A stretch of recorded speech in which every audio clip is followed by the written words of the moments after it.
1857 সালের 20 সেপ্টেম্বর ভারতের প্রথম স্বাধীনতা সংগ্রামের সময় বিদ্রোহী সিপাহীদের দ্বারা দখলকৃত দিল্লি ব্রিটিশ বাহিনীর তীব্র অভিযানে পুনরায় দখল করা হয়। এই ঘটনাটি ভারতের ইতিহাসে এক গুরুত্বপূর্ণ মোড় হিসেবে বিবেচিত, যা ব্রিটিশদের পুনরায় শক্তি সঞ্চয়ে এবং পুরো উপমহাদেশে শাসন প্রতিষ্ঠার পথ সুগম করে।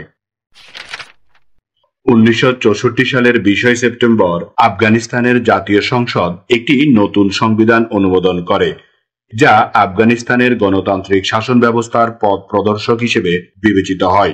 এই সংবিধান আফগানিস্তানের রাজনৈতিক কাঠামোতে গুরুত্বপূর্ণ পরিবর্তন আনে এবং আফগানিস্তানের নাগরিকদের মৌলিক অধিকারের প্রতিশ্রুতি দেয়। 1970 সালের 20 সেপ্টেম্বর সোভিয়েত ইউনিয়নের রকেট লুনা 16 সফলভাবে চাঁদে অবতরণ করে।